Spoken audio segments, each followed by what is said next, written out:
আসসালামু আলাইকুম রহমতুল্লাহি বারাকাতুহু। সুপ্রিয় দর্শক, দেশ দেশের বাইরে থেকে যারা এই ভিডিওটি দেখছেন সকলকে জানাই আন্তরিক শুভেচ্ছা এবং অভিনন্দন।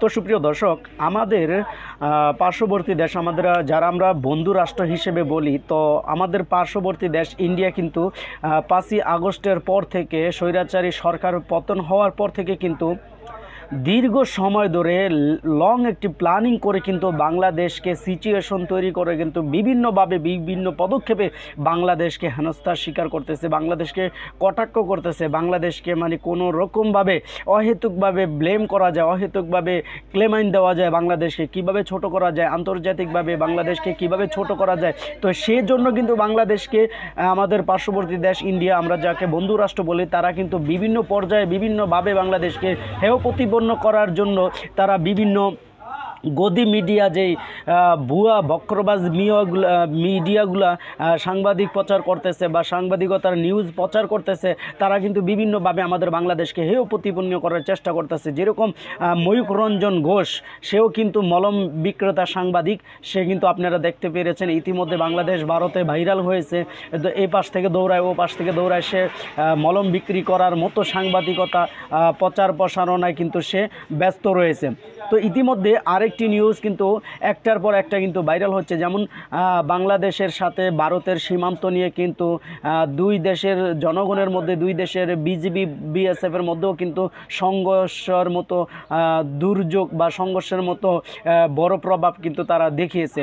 তারা বড় দেশ হিসেবে, তারা আমাদের ছোট দেশ হিসেবে, ছোট্ট দেশকে আমরা প্রাধান্যই দিচ্ছে না, তারা ক্ষমতার বলয় দেখাচ্ছে। আসলে এই ক্ষমতার বলয় কি চিরস্থায়ী থাকবে কিনা, আর এই ক্ষমতার বলয় কি তারা টিকতে পারবে কিনা বা টিকাতে পারবে কিনা, তো সেটি নিয়ে আমার প্রশ্ন। আর সেটি হচ্ছে, ভারত কিন্তু একটার পর একটা 5ই আগস্টের আগ থেকে শুরু করে এখন অবধি এই অন্তর্বর্তী সরকার থাকাকালীন সত্ত্বেও কিন্তু ভারতের সাথে ভালো সম্পর্ক যাচ্ছে না। যেমনটা ডক্টর ইউনূসের সাথে, আমাদের প্রধান উপদেষ্টা ডক্টর ইউনূসের সাথে কিন্তু ভারতের বিভিন্ন পর্যায়ে কিন্তু সম্পর্ক খারাপ হচ্ছে, যার কারণে কিন্তু ভারত আমাদের প্রতিক্রিয়া কিন্তু তারা খারাপ প্রতিক্রিয়া দেখাচ্ছে। তারা একটার পর একটা ভালো পদক্ষেপ দিয়ে খারাপ পদক্ষেপ নিচ্ছে, যেমন আন্তর্জাতিক বাণিজ্য, তারপরে হচ্ছে চুক্তি লঙ্ঘন, তারপরে হচ্ছে তিস্তা চুক্তি, তারপরে হচ্ছে গিয়া সীমানা লঙ্ঘন। এই যে বিভিন্ন পর্যায়ক্রমে একটার পর একটা তারা কিন্তু হেনস্থার শিকার করতেছে বাংলাদেশকে। তো ইদানিং একটি নিউজ ভাইরাল হয়েছে যে বলিউড পাড়াতে কুখ্যাত এক ডাকাতের শিকার হয়েছেন সেলিব্রিটি সাইফ আলী খান। তো সাইফ আলী খানের বাড়িতে কেন বাংলাদেশি গিয়ে আটক করবে? আর সাইফ আলী খান মুসলমান, আমাদের যে বলা হচ্ছে আমাদের বাংলাদেশি যেই সেজাদ খান, সেও মুসলমান। তো এক মুসলমান কেন আরেক মুসলমানকে মারতে যাবে, প্লাস হচ্ছে কেনই বা তাকে এভাবে ডাকাতি করতে যাবে, তাকে ছুরি আঘাত করতে যাবে বাংলাদেশ থেকে গিয়ে ওইখানে? তো এটা হচ্ছে একটি প্রধান প্রশ্ন। আর আরেকটা প্রশ্ন হচ্ছে আমার আপনাদের কাছে, যে ইন্ডিয়াতে যখন কোনো সেলিব্রিটি মুসলিমকে অ্যাটাক করা হয়, তখন কিন্তু সেখানে মিডিয়া প্রচার করে না এভাবে যে কোনো সেলিব্রিটিকে আঘাত করা হয়েছে, কেন করা হয়েছে, কী কারণে করা হয়েছে, এই রকম কোনো তদন্ত করে না। প্লাস হচ্ছে তারা কিন্তু এটা মিডিয়ায় ওইভাবে প্রকাশ করে না, হাইলাইট করে না। আর যদি আমাদের বাংলাদেশে কোনো হিন্দু সেলিব্রিটির উপরে আঘাত আসে, তখন কিন্তু তারা এটা হাইলাইট করে, তখন কিন্তু তাদের গদি মিডিয়া, মলম বিক্রেতা সাংবাদিকরা কিন্তু হাইলাইট করে এটাকে দেখায় যে উগ্রবাদী হিন্দুদের উপর, মানে কি বলে, সংখ্যালঘু হিন্দুদের উপর এইভাবে তারা কিন্তু আক্রমণ করছে, বা তারা কিন্তু প্রেশার ক্রিয়েট করতেছে, বা তারা জুলুম হামলা মামলা বিভিন্নভাবে হেনস্থার শিকার হচ্ছে সংখ্যালঘু মুসলিম হিন্দুরা।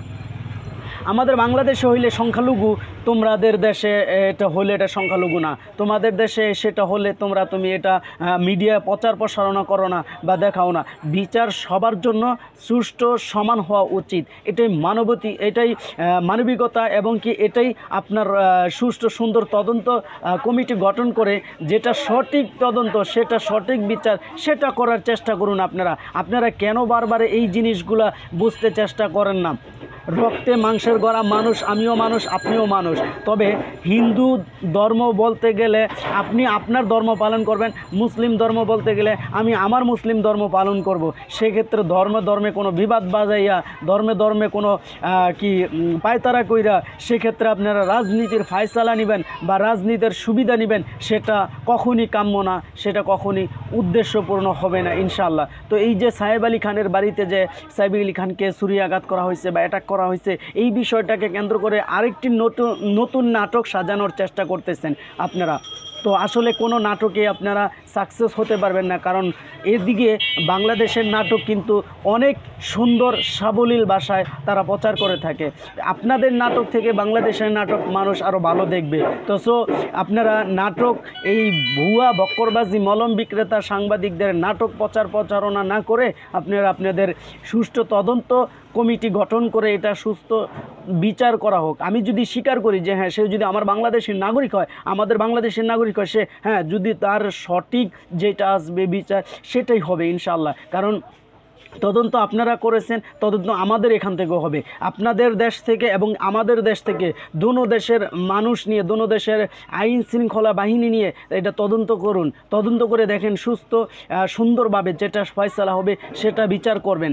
এটাই হচ্ছে নিয়ম। আপনারা আপনাদের মতো মন গড়া নাটক সাজিয়ে আপনারা জনগণের কাছে বা দেশের কাছে আন্তর্জাতিকভাবে বাংলাদেশের নাগরিককে, বাংলাদেশকে হেয় প্রতিপন্ন করবেন বা ছোট করবেন, কটাক্ষ করবেন, এটা কখনই হতে পারে না। এটা কখনই আমরা বাংলার জনগণ মেনে নিতে পারি না ইনশাআল্লাহ।